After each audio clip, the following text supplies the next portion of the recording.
The links of St Andrews, lining the eastern coast of Scotland, the most famous golf course in the world, the home of golf.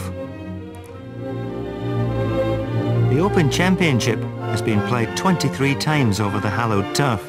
St Andrews, along with Turnberry, Troon, Royal Lytham and St Anne's, Royal St George's, Birkdale and Muirfield, the 7 championship courses on the current rota over which the Open is played in July. And it's from these courses we have selected the 18 best holes. A subjective choice, but one that encapsulates the history and the drama of the world's greatest golf championship. In this first programme, we look at the starting and finishing holes, 3 18ths and 3 first, starting at Royal St George's.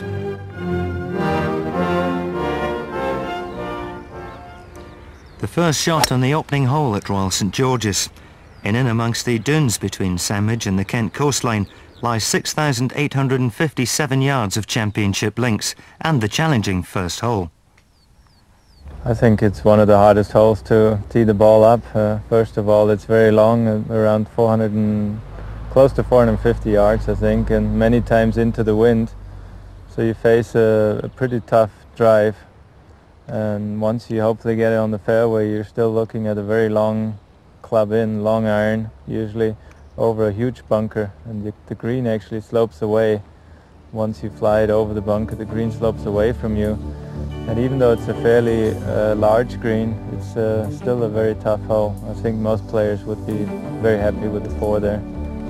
The first, its fairway like a stormy sea of green with cross bunkers threatening the second shot, is a perfect opening hole. 445 yards from the Tiger tee, playing away from the clubhouse towards the sea. The landing area for the tee shot is to a narrowing, humpy fairway on which even the best drive can be cruelly penalised with an unfavourable lie. An attempted escape from the rough is hampered by the fairway bunker, and then 3 bunkers protect the mouth of the green, which, although relatively flat, has undulations front right. The line from the tee is to the centre of these 3 bunkers, and depending on the direction of the wind, this hole can be out of range in 2, or play a drive and just a short iron. Accuracy here is of optimum importance. It's a good driving hole. You've got to hit it find the right. It's quite a humpy fairway. You've got to find a few flat spots out there. And as you said, slightly blind. You've got those cross bunkers, which in the right place. Because if you touch the rough, you're in the rough and you're trying to run it in. You're really worried about those cross bunkers. It's really just the 2 solid shots to get it there, and then you're hopefully in control. A sloping lie in amongst the humps can be a problem, with the second shot being played with generally a 4 iron to a 6 iron.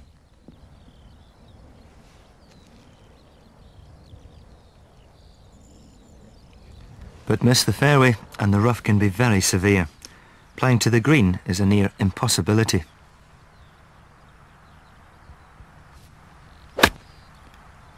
Just getting it back to the fairway can be a problem, as Bernhard Langer found in the 1981 British Open Championship. Smashes it as hard as he can with the wind hard from the west.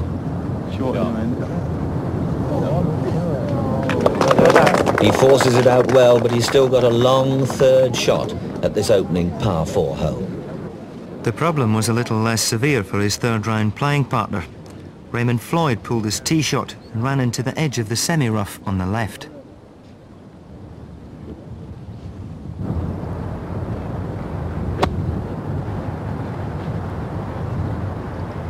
Will it get over the bunker? Yes, it does. Stop, stop, stop, stop.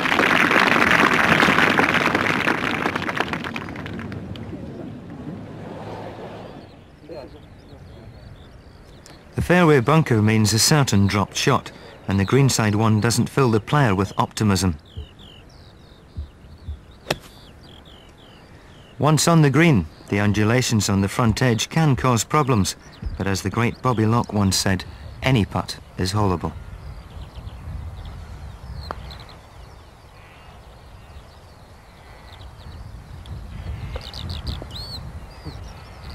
In the 1981 Open, Bill Rogers tamed the course in the second and third rounds, although he had to be content with a par at the opening hole.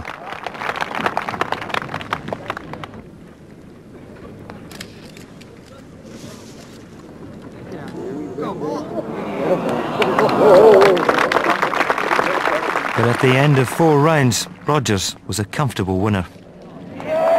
And that's the way champions finish, a round of 71, 276, 4 under par, and the winner by 4 strokes.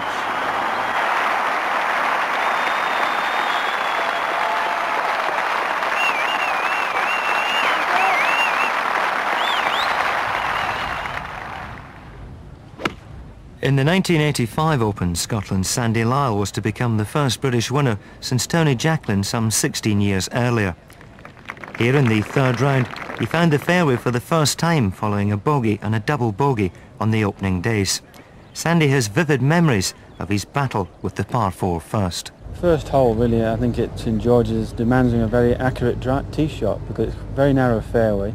And you've got quite a large green, but the front of the green is heavily bunkered, a very deep bunker there, and the green slopes from front to back, so it goes away from you. And as the pins in the front there, it makes it very, very hard to get close to it. You end up going to the back of the green all the time. So, you know, it's one of those sort of holes where if you don't drive it well and you don't get the right position, you can take 5 or 6 there very comfortably. I know one of the days of the Open, I hit in the front bunker in the second and I plugged, and I couldn't get the ball out, so I ended a very easy 6. So, you know, it can be one of those things that can get up and grab you. A par 4 on day 3 for Lyle, but in the last round he bogeyed again. Behind him, the leaders on the final day, Germany's Bernhard Langer and David Graham of Australia, were having problems of their own. Graham was in deep rough after a push tee shot. Out it sails and bounces over the hill, and still in a bit of trouble, not making the most confident of starts.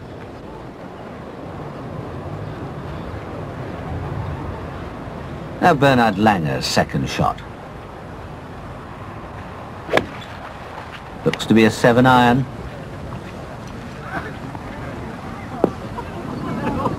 And no backspin over and down the back. And a club too many, I feel. Langer watches.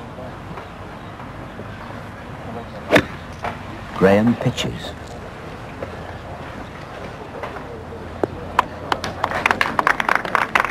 And a very good shot that perhaps stopped, well, almost pin high.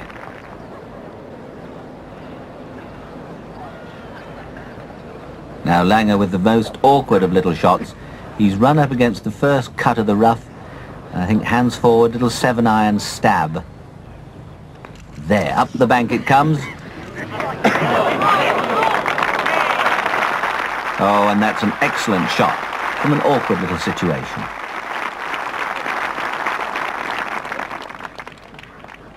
David Graham now birdied this hole yesterday.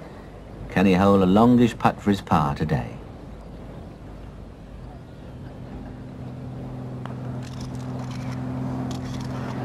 Oh, unlucky. Just perhaps a shade too hard and spun out.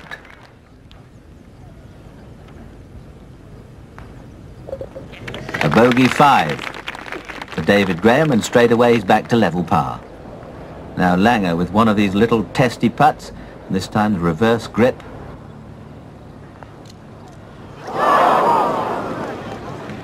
I remember in '85 when I was leading the Open, joint leader was David Graham.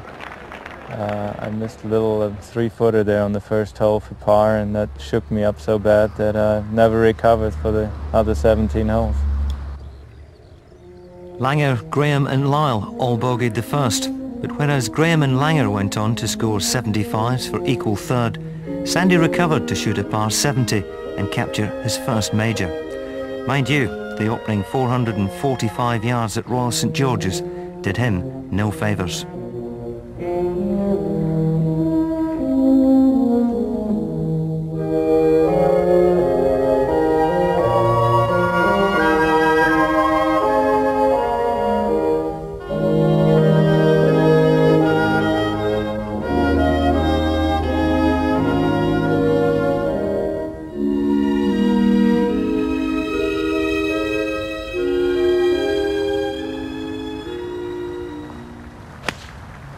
brisk player. Very exciting player, Watkins. Oh, hello, hello, hello. We've done it.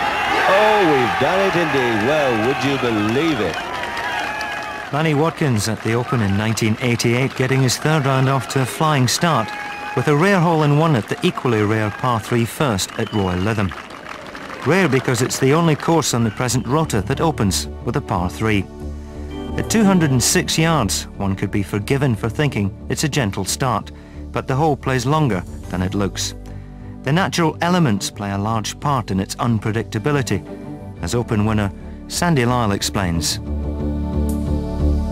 It's unusual for a major golf course to have a par 3 to start off with, and there again I think you're well covered by trees in there by the teeing area, and you can't sense a lot of the wind, and you've got to know where it's coming from, and because it plays so different.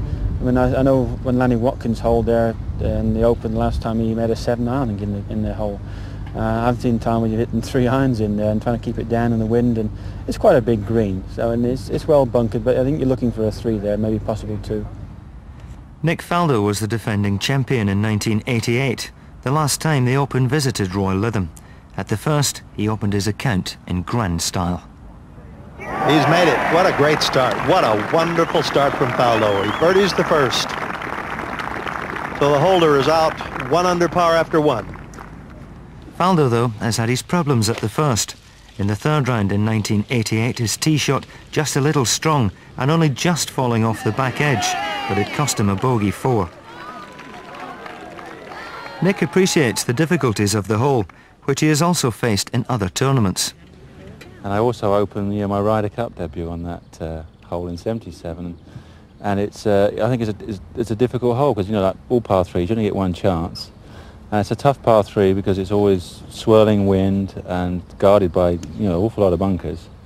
So there's no chance of a bailout. You just got to hit a good shot, and it plays quite long. You can't get away with a sneaky bad drive, mishit it a bit, but then hit a good second or whatever. You've got to stand up at a really good solid iron shot as you're opening one of the tournament, which is, some days it's tough.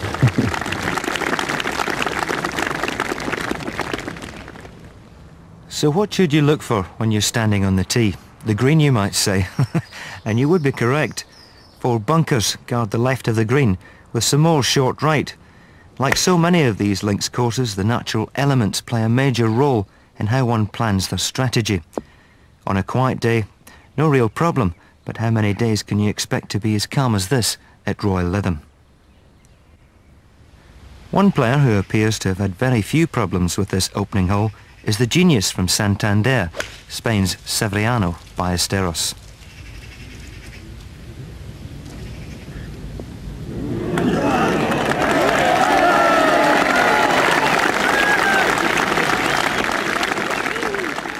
Royal Lytham is a fantastic course. I won the last 2 times we played the Open there, and I have fantastic memories. And the first hole is a par 3, and every time you play a par 3 to start with is always difficult, because you have to. The most important thing is to put the ball on the green, and then trying to make par and try is like a warm up, and it's a very tight par 3. It's about the middle iron, about 5 or 6 iron from the tee, and obviously you are nervous and.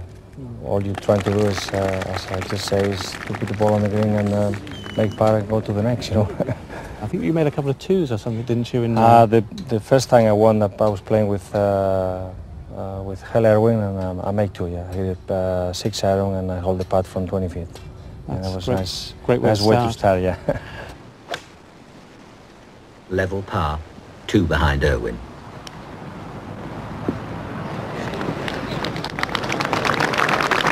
And a very nice, safe opening shot. Outside chance for a 2. Now Ballesteros for a 2. And yes, what a beautiful way to start the final round. As both Nick and Sevi stated, on the first day of the tournament, nerves play an enormous part in the playing of this hole. In 1974, the charismatic Mr. Liu started his championship in typical unorthodox fashion. And Liu's tee shot looks to be going to the right, and the pin positioned on the right-hand side of the green today is going to leave him an awkward second shot. Awkward little pitch over the bank. Oh, magnificently played. What a beautiful shot right into the hole. What magicians these Oriental gentlemen are when they get round the trees. In 1979, previous winner at Lytham, Gary Player, watched his son Wayne tee off in the preceding group, his first shot in his very first Open. And it looks as if it could be in trouble. Pulled it left and catches the sand. Player Junior had to settle for a bogey 4. He then looked on with the rest of the gallery to see his famous father's tee shot. And there is the great man, opening tee shot from Gary Player. No, he's going left as well, and I do believe he may be in the same bunker, and he is, and so it really is like father, like son. As you can see, the bunkers are very strategically placed, and any tee shot left short, or indeed hit in any wayward direction, will be severely punished. The bunkers are not frighteningly big, but there are 7 of them around the green. You could hit the same bunker a dozen times, and because of a variety of awkward stances, you would have to produce a different shot each time. The green itself is fairly flat, and that means long putts can be holed. Gene Littler managed this one in 1974. 5 years later, Crenshaw for a 2.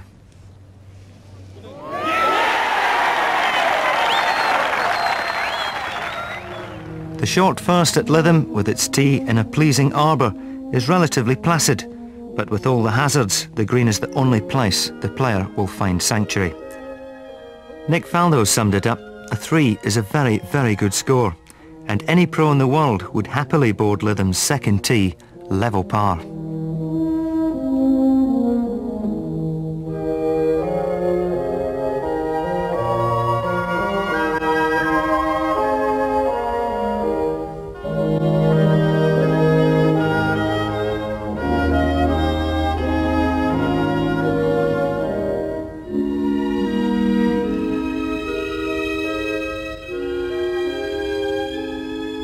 To define the perfect golf course is well nigh impossible, but of all the great championship courses, there are many who believe Muirfield is the best and the opening hole the most difficult. Probably the most demanding and toughest opening hole in the rota for the Open. You don't want to miss a fairway either side. It's usually very tight, and you've really got to hit a driver, but very few do because it's so tight. It's about a 1 iron and a 2 iron, and you're very happy to make 4.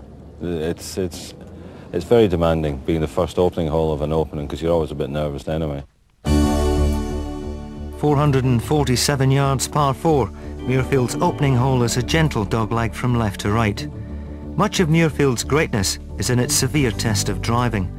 The fairways need not be menacingly narrow because the rough is consistently lush and tenacious.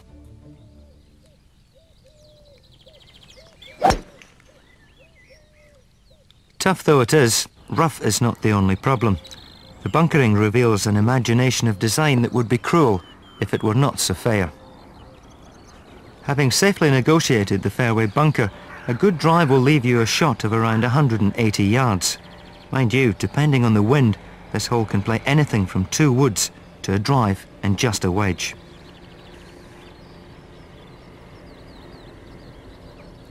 The entrance to the green is generous in size and predominantly flat, thus giving the player the option of flying the ball all the way or playing the old-fashioned bounce and run shot.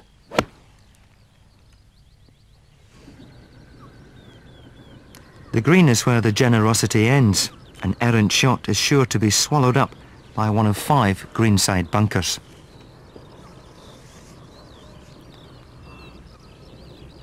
The rough is so close to the fairway and so deep that a wayward tee shot means the chances of reaching the green in regulation are drastically reduced.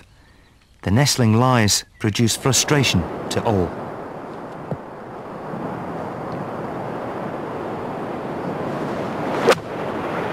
That may be the worst lie I've ever seen. Yeah. Ben Crenshaw in trouble there. And on a windy final day in 1987, Raymond Floyd perfectly illustrates the hole's dangers. His hooked tee shot finds the semi-rough. The problems with his second shot is firstly to make a good contact, and then more importantly, to control it. Too much grass between the club head and the ball will create overspin. He knows, of course, the ball will run, and with the wind behind him, well, it doesn't really help the American's cause.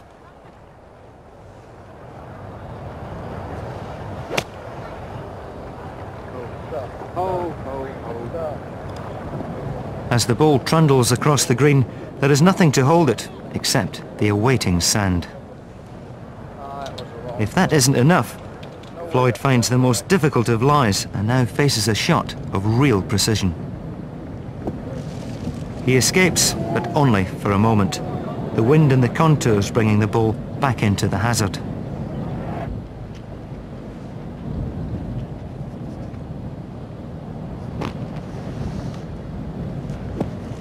The second effort was more encouraging, and after a successful 15-foot putt, Raymond escaped with a bogey 5. On day 3, Bernhard Langer found the fairway bunker, and his intimate knowledge of the hole told him there was little or no chance of reaching the green in 2 from anywhere except the fairway.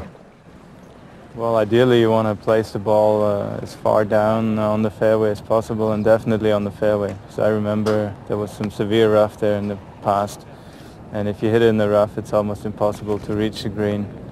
So priority lies on hitting the fairway, whatever club you can do it. Obviously the more distance you can get, the better, so you have a shorter club into the green. To me, it's one of the more testing holes on the course. Not that there's many easy ones, but it's a tough start. Muirfield's association with the Open Championship goes back over a century. The course opened in 1891 and hosted its first championship the following year. Harold Hilton won. He was the last British amateur to become champion. 4 years later, Harry Vardon won the first of his 6 championships, and his great friend and rival James Brain of Walton Heath won the next 2 Muirfield Opens. In 1929, Walter Hagen won his second successive title, his 4th in all, and in the presence of King George VI, Henry Cotton won his 3rd Open in 1948. Jack Nicklaus recorded his first Open win on these East Lothian links in 1966. Jack was so entranced by the course, his home club in Ohio bears the Muirfield name. Those among the great players that won the Muirfield Opens and added to the club's rich history, and without doubt all having had their problems on the opening hole. In 1972, none of the leading players managed a par at the first on the final day. Saunders, 5.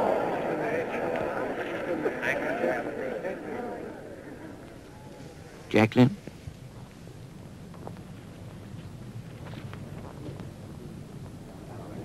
5. Trevino. 5. A bogey for Supermix, but it was he who went on to record his second successive Open victory. Muirfield's next Open in 1980, and Trevino was once again featured on the leaderboard.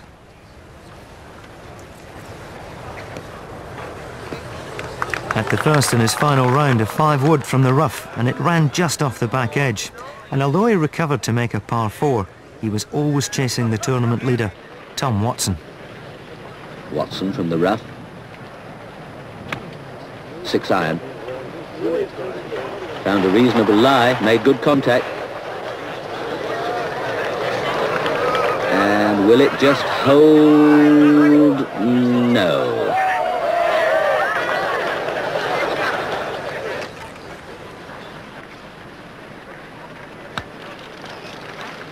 Bumbles it up and looks to have bumbled it very competently indeed. That's a lovely opening chip and run.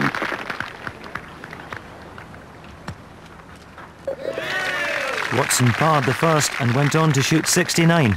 He won by 4 shots. In 1987, Paul Azinger had his problems in round 3.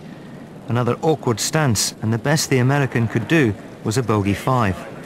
His rival for that championship was Britain's Nick Faldo.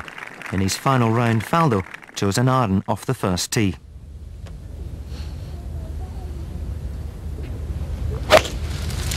When I won at Muirfield, we played it downwind, and it was really like a 1 iron off the tee and then a mid iron into the green. So it didn't play its length that particular time, but normally it's just hay. It goes from fairway, which is only about 30 yards wide, straight into sort of knee-high hay, and that is pretty serious stuff. So that's really the hardest bit. The second shot, it all feeds down, so if you can run around it short and run it onto the green, that's, the tough bit really is the drive. Hit it on the fairway, and I think you then feel right, you're off and running. Off and running indeed, and a safe par 4.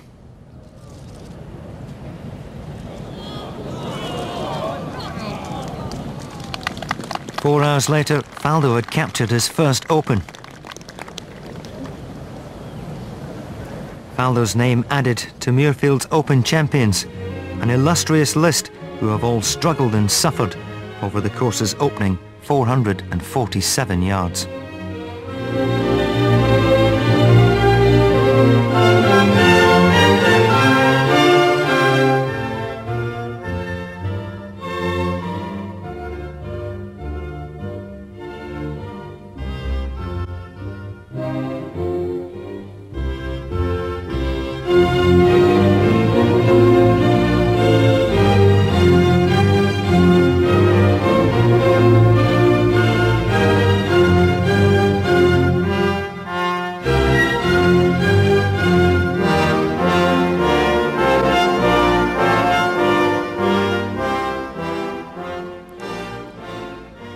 The view of the 18th at Royal Lytham in St Anne's. The majestic clubhouse stands behind the 18th green, and 412 yards back down the fairway is one of the most feared tee shots in Championship golf.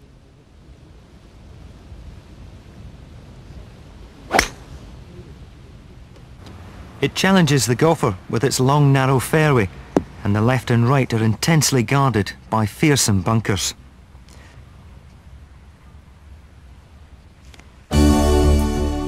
As you can see from the whole map, there are 15 bunkers in all.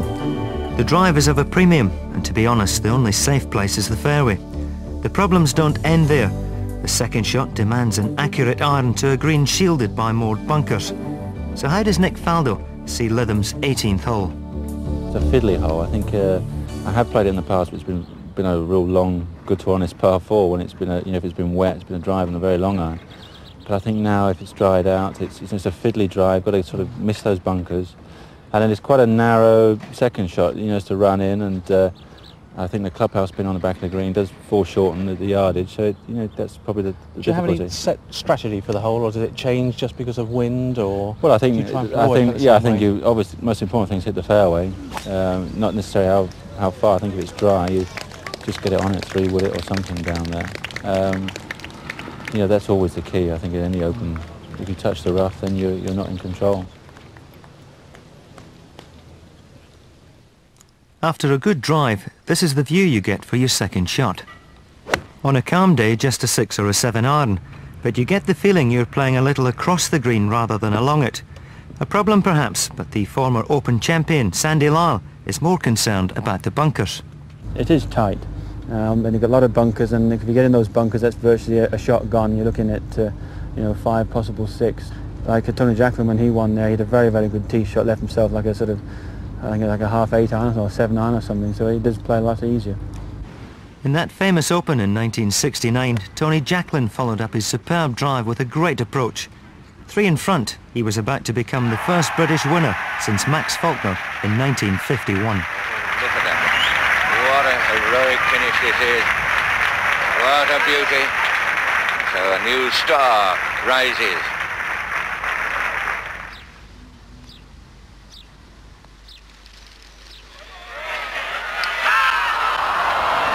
Oh, it may drop in here. There is the shortest shot that ever won a championship. Even the golfing greats miss the fairway from time to time. In 1974, Jack Nicklaus found himself adjacent to one of the bunkers. Jack playing his second from the bank of the left-hand bunker. It'd be a super shot if he could reach the green from there.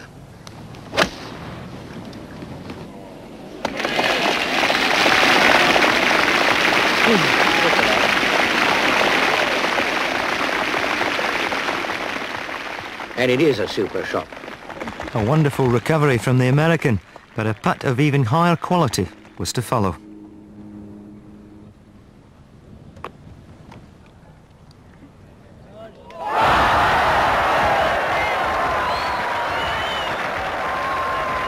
In the final round of the 79 Open, Jack was in trouble again. Nicklaus's second shot to the final green and needs a good one. No, short on line and caught the bunker.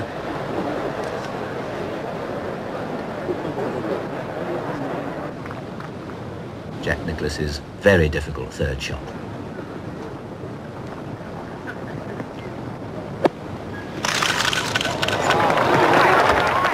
Oh, splendid. What a grandstand finish by Nicklaus. One of the most difficult shots in the game of golf.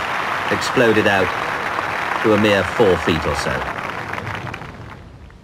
Jack played one of the truly great bunker shots that year. It's a shot that nobody has mastered. Too much sand and you leave yourself with a mammoth task of saving par. Too little sand and the clubhouse awaits, and beyond, out of bounds.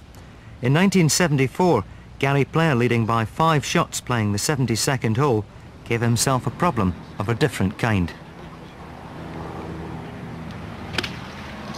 Sailing towards dead centre of the clubhouse. Pitches boldly, no stops. My word, and it finishes right alongside the clubhouse. Right alongside the wall. Are we in for more fun and games? But there's no way he can play that right-handed.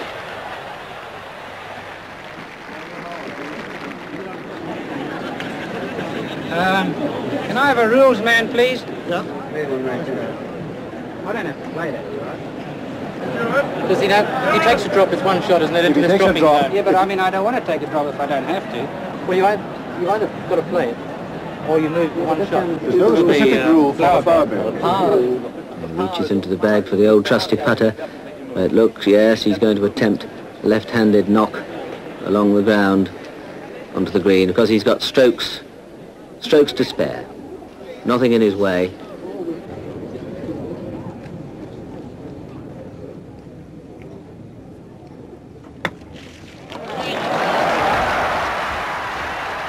A classy shot from the South African, who settled for a bogey 5 and his 3rd British Open title. But what about the man who has won the last 2 Lytham Opens? What memories does he have about the par 4 18th? The 18th is a tough hole, yeah. The first time I was, I think, 3 shots ahead, so I didn't have much problem. I remember I hit my tee shot with the 3-wood way left, because I was trying to avoid the bushes on the right side, and 5 irons just short of the green and 2 putts make 4, and I won.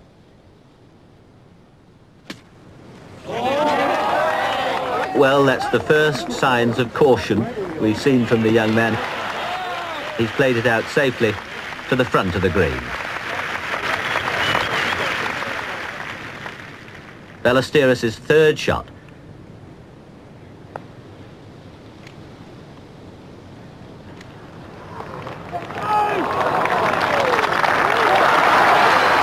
And what a finish, what a grandstand finish yet again from the young Spanish wizard.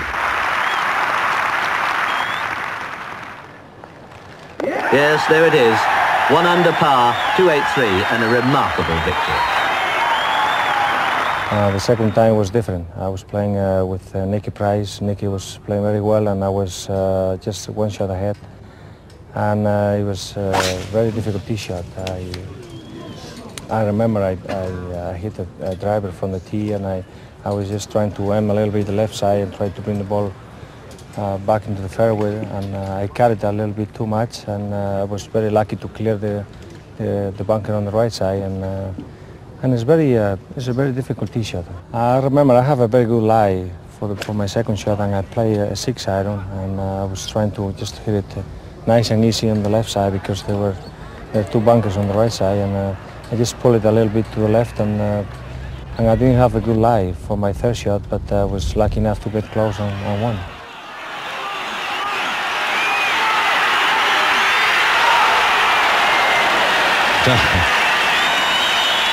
Oh, how'd you like that, senor?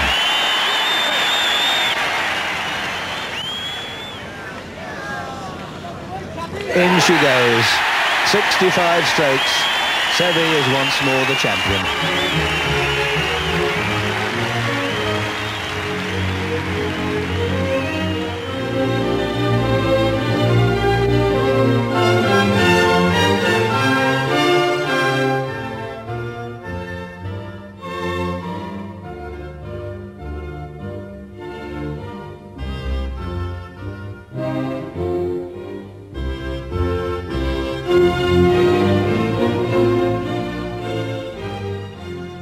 the eye can roam the course at a glance, and therein is one of its greatest charms. In front of the clubhouse, the 18th at Muirfield, arguably the best finishing hole in Championship golf. It requires a tee shot of extreme courage. It has to be long, and with trouble on both sides of the fairway, accuracy is of prime importance. The 18th at 448 yards has few piers as a finishing hole. The slightly angled tee shot must be held away from the bunkers on the left and the rough on the other side. Then a wonderfully challenging shot to a green tightly embraced by bunkers. The rough seemed to swallow up Tom Watson's ball in 1987, and that put a halt to the American's challenge. The leader in that round, Paul Azinger, found trouble of a different kind. The bunker takes his, but Nick Faldo hit the perfect tee shot, albeit with a bigger club than he would normally recommend. You don't necessarily need driver. I think, you know, if you hit driver, you bring too many bunkers into play, and I think it's really, you know, it's a placement hole, but it then will leave a long second shot, which I think is, you know, you have to sacrifice the distance, at least knowing you're going to find a flat spot all the time, and then it still plays quite long because usually sort of a right to left breeze slightly into you. I mean, we've hit a lot of club in today, you know, 2 irons and 2 3s and 4s, I think, in the Open that I won. So it's a tough hole. Tough indeed, with those 7 bunkers so strategically placed. It's those traps that are most worrying for another of the world's top players, the Welshman, Ian Woosnam. Well, I think it's one of the toughest holes there is, especially if the wind's blowing left to right or right to left, and because there's a bunker down the right-hand side and a bunker down the left-hand side. Obviously, if you can get away with a good drive, you're going in with a median iron. I would have thought about a 5 iron most probably. But then again, there's bunkers all the way around the green, and the green lies on a bit of an angle. So it's again, it takes a good pinpoint, good accurate shot to get onto the green. And once you're on the green, you know, the green is fairly flat. The green is the target should you find the fairway with the tee shot. The line for your second is often littered with those bunkers, and depending on the wind, anything between a 2 iron and a 7 iron.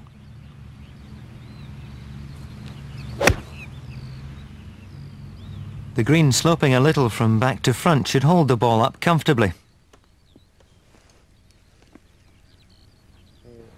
Faldo from the ideal position in round 3 in 1987.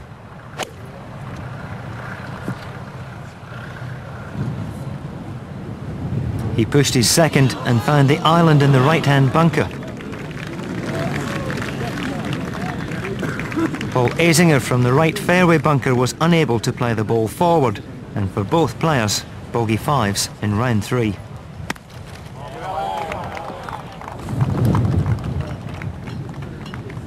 In the 4th and final round, Roger Davis of Australia had a great day.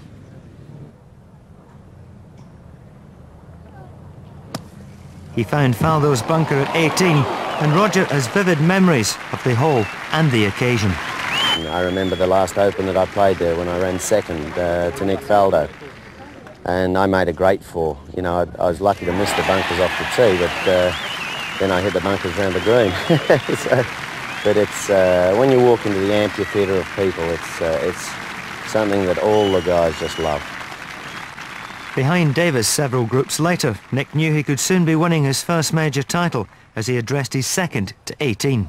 Being my first major that I won, was hitting that 5 iron. You know, it was just a weird feeling to be, I was so cocooned on that back nine, and then to stand up and hit the shot and see the ball go. Everything happens in slow motion. Your body sort of, the movement and everything, and you feel the ball and you look up, like you look at it like you've never seen a golf ball go before. It's a very weird feeling, you know, sort of, and you know, that was the ultimate test. You know, to be able to stand up under that pressure and hit it onto the green, knowing that a 4 would be good enough. Yeah, that's good for the system.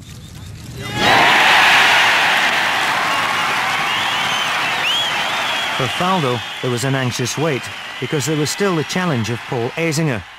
For the American, the equation was quite simple. A 4 to tie, a birdie 3 to win. Wind from the left, he's kept it too far left, he's going to catch trouble.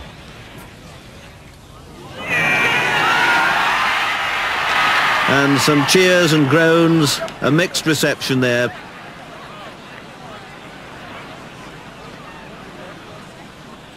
He's found an awkward spot in the bunker.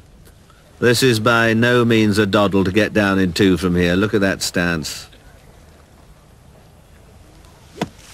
Flips it up and not quite far enough. And still the drama goes on. Oh dear, oh dear.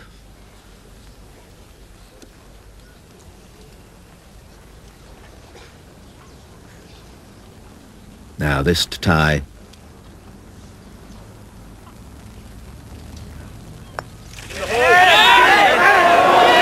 And he's for once left it short. So Azinger finishes 6-5.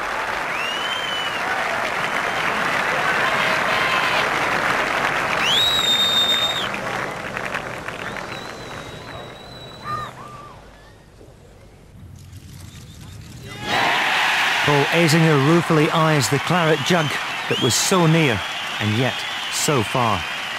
For Faldo, the first of many majors. The drama matched the 1972 duel between Lee Trevino and Tony Jacklin. Jacklin, a shot behind, had bunkered his approach to the 18th. If Trevino could find the green, victory would surely be his. Plays with refreshing speed, this very important shot. And just look at the result, only about 6 feet from the hole.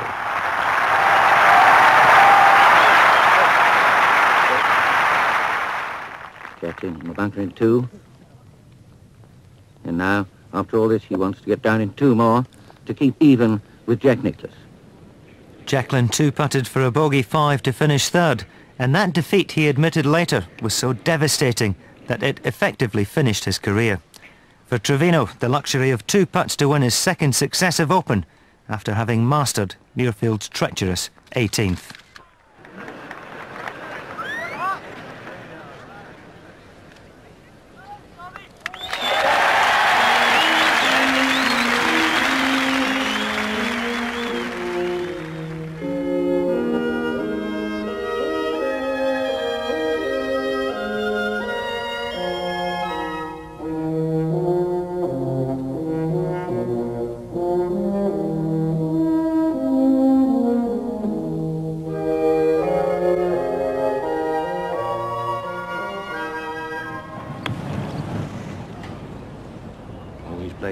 Climbs just to the top of the bank, rolls down towards... I don't believe it, he's holed it. It's a 2 to finish with.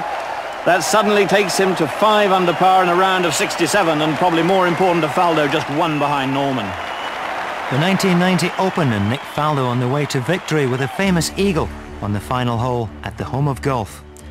Every golfer has imagined himself standing on the 18th tee at the Old Course, needing a 4 to win the Open. Apart from the thought and the occasion itself, there seems little to strike fear. A generously wide fairway, a green that has been frequently driven. A remarkable feature of the course is the multitude of bunkers. At the 18th there are none, meaning the 2nd shot can be played in a variety of ways. The tee shot is arguably the easiest drive in championship golf. The things to avoid are the road and the Valley of Sin, but the difficulty of this hole, named Tom Morris, lies in its cloak of innocence. Hit it straight at the clock on the clubhouse, so that should put you up the left side of the green, and that will give you a slightly better angle to either pitch across or do something across the Valley of Sin. And you know, that's really, I think, the only danger you can actually get into is probably getting too close to the green, and then you get stuck between trying to pitch it over the valley or run it. And you know, I think both has happened to me over the past, but yeah, it's far more receptive now, being a softer green than it obviously was when they first invented golf. The Valley of Sin offers you the choice of along the ground or the aerial route. As Nick said, the green has been much more receptive in recent years with the introduction of automatic watering, but much depends on the lie. A good lie gives you the confidence to slide the club under the ball and carry it 3/4 of the distance, but many still favour the old-fashioned Scottish pitch and run.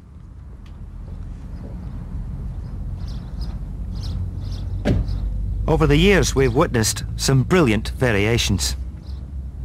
Now here's Jacqueline. You can either pitch it or run it. He runs it through that hollow, the Valley of Sin, as it's called, in front of the green. Ready. Beautifully executed shot. Now here's the big Peter Oosterhuis, one of the prospects of British golf, tipping up to the 18th. Can't expect very much better than that. Not all players miss the Valley of Sin. In 1984, Ian Baker Finch paid 2 visits. Battling to stay in the lead after 54 holes, Ian had that sinking feeling the Valley offers you. Still trying to slice right under the ball, trying to get maximum backspin. Has he pitched it up far enough? Oh, it's coming back into the same valley that caught him out in the second round. Just look at that bank facing him.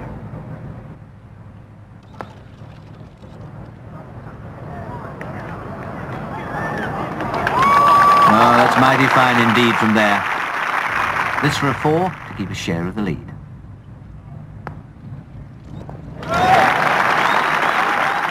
Very well holed indeed. A round of 71 and a total of 205. In 1990, the great Arno Palmer rolled back the years and produced some old magic to escape the Valley. Oh, that's a great putt from out of the Valley. Tremendous putt. Only another 2 rolls and that would have gone in. Just as famous as the Valley of Sin is the walk down the 18th on the final day. In 1990, Nick Faldo had good reason to celebrate. It's nice when you've got 5 shots to spare. You know, that's the, that's what I wanted to have that time, because it, it's nice to be able to look around and enjoy it, take it all in. I mean, if you're really grinding hard and you've got to make a par or something, you've got to stay very focused in your own little world, and you don't really know what's going on around you.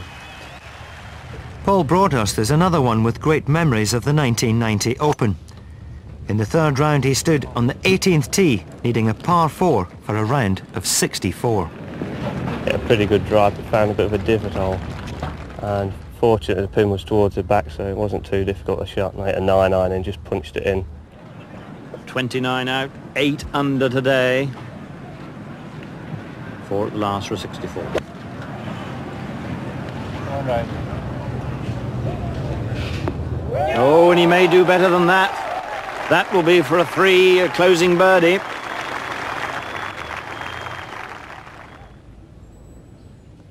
He's got it. That's a 63. That equals the lowest ever round in an Open Championship, and it's the lowest round ever in an Open at St Andrews. The 18th could tell many stories, both happy and sad, the latter in 1970. Who could ever forget the colourful Doug Sanders? This to win the Open. The golfer's dream or the golfer's nightmare, just as you like. 3'6", a bit downhill. This to the 8th. He sees a non-existent obstacle, stops to pick it up. Turned out to be a blade of grass. And he's still got just this one.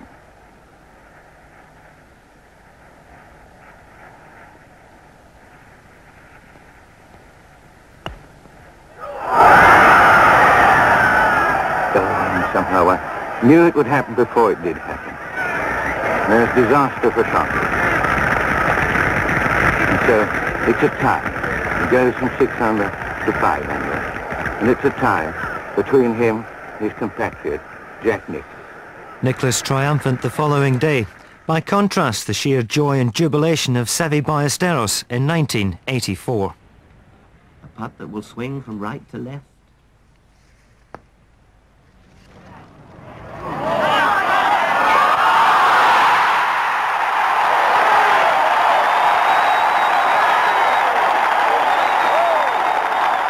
Oh, what ecstasy. Only the Valley of Sin needs to be avoided at 18. Behind it rises the clustered city, grey, peaceful, and so very, very old.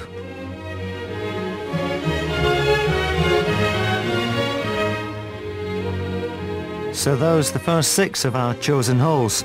In the next programme we look at the short and the long, the greatest par 3s and par 5s, on the Open Championship courses.